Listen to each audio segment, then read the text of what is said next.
بڑھاپے کے وقت میں آ گئی ہے، بیماری کی شکل میں، کسی اور شکل میں، اور بعض ایسے ہیں کہ جن کو پوری زندگی غم سے عبارت ہوتی ہے، ایسے لوگ بھی ہیں، لیکن جب آخرت میں آپ ان کو دیکھیں گے نا موجیں مارتا ہوا، تو مسلم شریف میں حدیث ہے، عبداللہ بن عمر کہتے ہیں نبی علیہ السلام سے میں نے خود سنا تھا کہ میرے غریب صحابہ میرے امیر صحابہ سے 40 سال پہلے چلے جائیں گے۔ ظاہر ہے قیامت کا دن 50,000 سال کا دن ہے، اس میں 40 سال تو کچھ بھی نہیں ہے، وہ 40 سال پہلے جنت میں چلے جائیں گے، لیکن 40 سال آپ دیکھ لیں کتنے زیادہ ہوتے ہیں صرف غریب ہونے، اس لیے عبداللہ بن عمر غریب صحابہ کے ساتھ بیٹھا کرتے ہیں کہ یار چلو چنگے دے لڑ جائیے، نانگے پیر نہیں،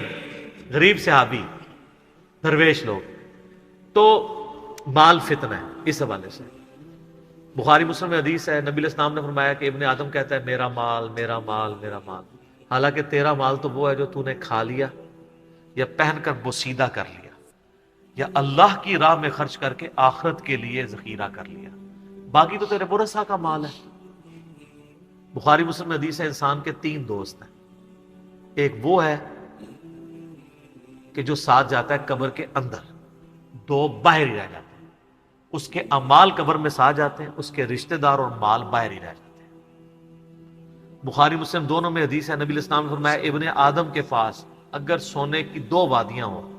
تو وہ تمنا کرے گا تیسری بھی آ جائے، اس کا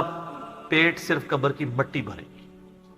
بخاری مسلم دونوں میں حدیث ہے، یہ نہ سمجھیے گا یہ بزرگوں والا ہے، یہ واقعی بخاری مسلم دونوں میں حدیثیں ہوتی ہیں جو میں بیان کر رہا ہوتا ہوں، پوری ذمہ داری سے کر رہا ہوتا ہوں کہ اے اللہ محمد اور آل محمد کو بس اتنا ہی رزق دینا کہ ان کی روح اور جسم کا رشتہ برقرار رہے۔ بخاری اور مسلم دونوں میں حدیث ہے، اما عائشہ کہتی ہیں کہ نبی علیہ السلام کی وفات تک ہماری یہ حالت تھی، بعض اوقات 1 مہینہ، بعض اوقات 2،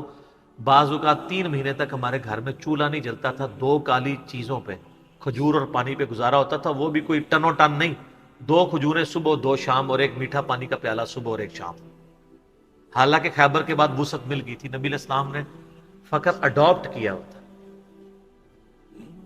بخاری مسلم دونوں میں حدیث ہے، جب نبی علیہ السلام نے ایلا کیا تھا 1 مہینے کے لیے اپنی بیویوں سے ناراض ہو کے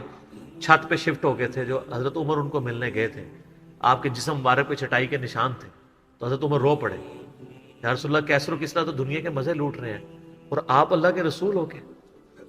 یہ حالت آپ کی۔ آپ نے فرمایا کہ اے عمر کیا تم اس بات پہ راضی نہیں ہو کہ کیسر و کسریٰ دنیا کے مزے لوٹے اور ہم آخرت کی سعادت؟ اے عمر کیا دنیا کی حقیقت ابھی بھی تجھ پہ نہیں کھلی؟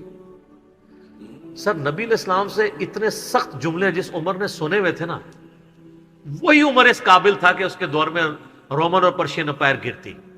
اور 1 ٹکا آرام کا کسی کو نہ کھانے دیتا، ٹنڈ کے رکھا ہوا تھا۔ حضرت عمر کے بعد کیا ہوا ہے؟ مینجمنٹ کمزور ہو گئی ہے،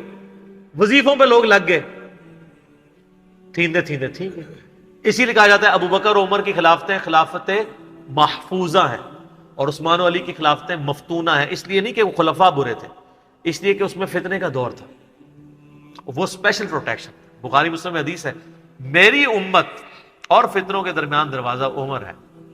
جب یہ دروازہ توڑ دیا جائے گا فتنے شروع ہو جائیں گے۔ وہ فتنے کیا شروع ہوئے؟ دنیا کی محبت، جو بخاری میں حدیث نہیں ہے، وہ جو نبی علیہ السلام جب ہجرت کر رہے تھے تو حضرت ابوبکر رضی اللہ تعالیٰ عنہ آپ کے ساتھ تھے، تو ایک شخص جو کافروں کی طرف سے 100 اونٹ انعام رکھا گیا تھا، تو وہ پیچھا کرتے، ابن جوشم، کیا نام تھا اس کا؟ سوراقہ ابن مالک ابن جوشم، وہ پیچھے آیا، اس کا گھوڑا دھس گیا، 2-3 بار وہ اس کو یقین ہو گیا، اس نے کہا میں آپ کی کوئی مدد کر سکتا ہوں تو بتائیں۔ تو حضرت بکر نے کہا کہ بس ادھر کی طرف نہ کسی کو آنے دینا ہمارا پیچھا کرنے کے لیے۔ تو پھر وہ جب جانے لگا تو پیچھے سے آواز دی اور کہا کہ رسول اللہ صلی اللہ علیہ وسلم کہہ رہے ہیں کہ میں سوراقہ کے ہاتھوں میں کسرا کے کنگن دیکھ رہا ہوں۔ تو وہ بڑا مسکرایا، وہ کہنے لگا کسرا دنیا کی سپر پاور اور اس کا جو بادشاہ جو لباس پہنتا ہے اتنا مہنگا، وہ میرے اوپر دیکھ رہے ہیں۔ اور دل میں شاید اس نے یہ بھی سوچا ہو کہ اپنی حالت یہ ہے کہ جان بچا کے 2 بندے چوری چھپے مدینہ جا رہے ہیں اور ہمیں یہ بشارہ سنا رہے ہیں۔ تو نبی علیہ السلام کو یہ پتہ بھی تھا کہ امت کے لیے خزانے کھلیں گے، تب بھی آپ نے فقر اختیار کیا تاکہ امت پیچھے سے مال پانی نے شروع کر دے، کیونکہ ترمذی کی حدیث ہے ہر امت کا کوئی نہ کوئی فتنہ ہے، میری امت کا فتنہ مال ہے، سیدھی سی بات ہے۔ اور پھر حضرت عمر کے دور میں پھر کسرا کا جب لباس آیا تو وہ کہا سراقہ کدھر ہے، پہنایا اور کہا چل کے بتاؤ، جب چلے تو پھر کہا لا دے اس نے کہا میں مالک، ان کا نہیں، نبی علیہ السلام نے صرف اس کا کہا تھا یہ مسلمانوں کا مال ہے، بیت المال میں جمع ہوگا، تو ملکیت نہیں اس کی حاصل کر سکتا، یہ ایونلی ڈسٹریبیوٹ ہوگا۔ تو سر، اور اس کے بعد پھر حضرت عمر رو پڑے، یہ سارا انہوں نے فلمایا عمر سیریز کے اندر۔ تو صاحب نے کہا آپ کیوں رو رہے ہیں؟ انہوں نے کہا کہ رسول اللہ مجھ سے بڑھ کر اللہ کو عزیز تھے، لیکن ان کی زندگی فقر میں گزری، اللہ نے یہ خزانے ان کو نہیں دیے، اور حضرت ابوبکر مجھ سے بڑھ کر اللہ کو عزیز تھے، ان کے دور میں یہ نہیں آئے، اس آزمائش میں اللہ نے مجھے ڈالا ہے اور میں ڈرتا ہوں کہ میرا کیا بنے گا۔ اسی لیے بخاری مسلم میں آتا ہے نا، جب ان کو زخم لگا اور لوگ نا امید ہو گئے تو پھر لوگ آ کے ان کی فائنل زیارت کر رہے تھے، کیونکہ کھاتے پیتے تھے تو وہ میدا کٹا ہوا تھا، نکل جاتا تھا۔ اسی حالت میں بخاری میں آتا ہے ایک نوجوان آیا، اس کا تہمت ٹخنوں سے نیچے لٹک رہا تھا، جب وہ جان لگا تو بیماری کی حالت میں حضرت عمر کہہ رہے ہیں لڑکے اس کو تہمت کو ٹخنوں سے اونچا کر، اس سے تیرے کپڑے بھی پاک رہیں گے اور یہ سنت بھی ہے۔ یہاں ہم لوگوں کو کہتے ہیں شلواریں یار نیچے روبڑ رہی ہیں۔ حضرت عمر نزع کے عالم میں بھی ٹخنوں سے اوپر شلوار کر، حضرت عمر وہابی نہیں سن سر، وہ صحابی سن، ان کو پتہ تھا یہ سنت ہے، اور نزع کے عالم میں تہمت اوپر کروا رہے ہیں، یہ بخاری کے الفاظ ہیں۔ اور وہاں پہ آ کے صحابہ کرام کہہ رہے ہیں کہ اللہ تعالیٰ عمر پر رحم فرمائے، اے امیر المومنین، آپ کی وجہ سے اللہ نے مسلمانوں کو اتنی فتوحات دیں، رومن امپائر گری، قادسیہ، یرموک، مسلمانوں کو فتوحات ملی، امید ہے اللہ تعالیٰ آپ کے لیے بہت اجر رکھے گا۔ انہوں نے کہا کہ مجھے اللہ تعالیٰ میری ان خدمات کے عوض اگر برابر بھی چھوڑ دے کہ میرے گناہ اور نیکیاں برابر ہو جائیں تو واللہ میں کامیاب ہو گیا، میں اللہ سے اتنا ڈرتا ہوں۔ یہ انہوں نے کوئی ایکٹنگ نہیں کی، نہ یہ میں کہوں گا کہ ان کی عاجزی تھی، یہ ریالٹی تھی۔ جس کو خدا کا تعارف ہے وہ واقعی جانتا ہے کہ اللہ بڑا ڈاڈا ہے۔ حضرت ابوبکر نے جب مشورے کے بعد حضرت عمر کو نامزد کیا تھا تو آپ کو پتہ ہے حضرت عمر کو کیا نصیحت کی تھی؟ کیا عمر ایک ہی نصیحت انہوں نے کی، ان کا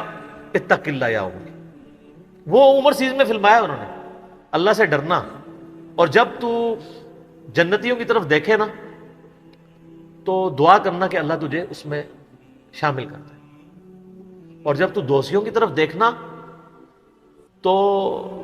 ڈرنا ایسے کہ کہیں تو ان میں شامل نہ ہو۔ انہوں نے نہیں کہا میں اشرم وشرم، میں جس راستے پہ چلوں شیطان بھاگ جاتا ہے، یہ آپ مجھے کیا باتیں بتا رہے ہیں؟ ان کو پتا تھا کہ اللہ تعالیٰ کی صفت بے نیازی بھی تو ہے نا سر، آپ کو نہیں پتا، وہ تو پیغمبروں کے اوپر عطا فرما دیتا ہے۔ یونس علیہ السلام تو پیغمبر تھے، اور اتنا غصہ کہ سورہ صافات میں ہے کہ یونس اگر مچھلی کے پیٹ میں ہمیں نہ پکارتا تو پھر اسی دن نکالا جاتا جس دن مردے اپنی قبروں سے نکالے جائیں گے۔ یار اتنا غصہ کیا کر دیا، کوئی بندے مار دیے یونس نے۔ آپ یوٹیوب میں کلپ دیکھیں یونس علیہ السلام کا واقعہ تو آپ کو پتہ چلے گا۔ سر اللہ اپنے معاملات میں بہت سخت ہے، اللہ وہ نہیں ہے جس کا تعارف آپ کو کروایا گیا۔ پچھلے دنوں بھی وہ ہمیں ایک لیٹر کہیں کسی نے بھیجا تو پھر ہم نے ان کو بھیجا کہ آپ میرا کلپ دیکھیں، اللہ کی رحمت سے دھوکہ، اور انجینئر محمد علی مرزا صاحب لکھے، تو اس میں وہ کہہ رہے تھے، وہ تارج میر صاحب کہتے ہیں کہ آج کل کے مبلغین نے لوگوں سے ان کا رب بھی چھین لیا اور ان کو ڈراتے رہتے ہیں۔ سر کیوں نہ ڈرائیں اللہ کے بندو، قرآن کا ڈومیننٹ پورشن ہے ہی تذکیر ہے، بلکہ قرآن کا تعارف ہی تذکیر ہے، نصیحت ہے، ڈر سنانا ہے، ڈر سنانا۔ وَأُوحِيَ إِلَيَّ هَذَا الْقُرْآنُ لِأُنذِرَكُمْ بِهِ وَمَنْ بَلَغَ، سورہ الانعام آیت نمبر 19۔ اے نبی علیہ السلام فرما دو مجھے تو قرآن وہی اس لیے کیا گیا ہے میں تمہیں ڈر سناؤں، اور جس تک یہ کتاب پہنچ جائے وہ بھی ڈر سنائے۔ بخاری کی حدیث ہے، آپ علیہ السلام ایک چوراہے سے گزر رہے تھے، کچھ صحابہ جو ہے وہ ہنس رہے تھے، آپ رک گئے، پھر آپ نے فرمایا جو کچھ میں جانتا ہوں نا تم جانتے ہوتے نا تو بہت کم ہنستے زیادہ رویا کرتے۔ بخاری مسلم میں حدیث ہے، عبداللہ بن عمر کہتے ہیں نبی علیہ السلام نے میرے کندھے پہ یوں ہاتھ رکھ کے نا فرمایا تھا عبداللہ اپنے آپ کو مردوں میں شمار کرنا، یہ نہیں سمجھو کہ آج میں گیا ہی کہ گیا۔ سر جب یہ تلوار کسی کے سر پہ لٹک رہی ہو نا پھر اس کا قبلہ سیدھا رہتا ہے، ادروائز وہ یتیموں کا مال بھی ہڑپ کرے گا، بہنوں کی جائیداد پہ بھی قبضہ کرے گا، اور وہ ماں باپ بھی جو اپنی زندگی میں بیٹوں کو سب کچھ دے کے چلے جاتے ہیں اور بیٹیوں کو محروم کرتے ہیں. ہمارے پاس تو لوگ آتے ہیں, ہم ان کو کہتے ہیں تمہارے ماں باپ دوزخ میں جل رہے ہوں گے, اب بھی ٹائم ہے کہ ان کی وصیت بدل دو. قرآن میں بھی ہے کہ اگر کوئی غلط وصیت کر کے جاتا ہے وصیت بدلو, اس کو عذاب سے بچاؤ. تو کئی لوگ ہیں, میں نے دیکھا ہے, ملینز آف روپیز انہوں نے ماں باپ کے مرنے کے بعد ان کے نام پہ ہوئے اپنی بہنوں کو واپس کیے ہیں کہ چلو یار ہمارے ماں باپ دوزخ میں جانے سے بچتے ہیں.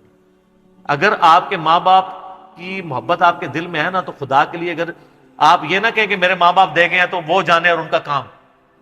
یار وہ آپ کو دے کے گئے, آپ کے ساتھ نیکی کر کے گئے, اور آپ ان کے ساتھ یہ بھی نیکی کرنے کے لیے تیار نہیں ہے کہ جو مال انہوں نے کمایا تھا وہ ان کو دوزخ سے رہائش عطا کرنے کے لیے آپ ان کے لیے خرچ کر دیں جو آپ نے نہیں کمایا ہوا. تو کتنے بڑے ناہنجار اولاد ہیں آپ. سنن ابن ماجہ کی حدیث ہے, تو اور تیرا مال تیرے باپ کا ہے. بہت بڑی بات ہے. ماں باپ بغیر اجازت کے بھی اپنے اولاد کے مال میں سے لے سکتے ہیں.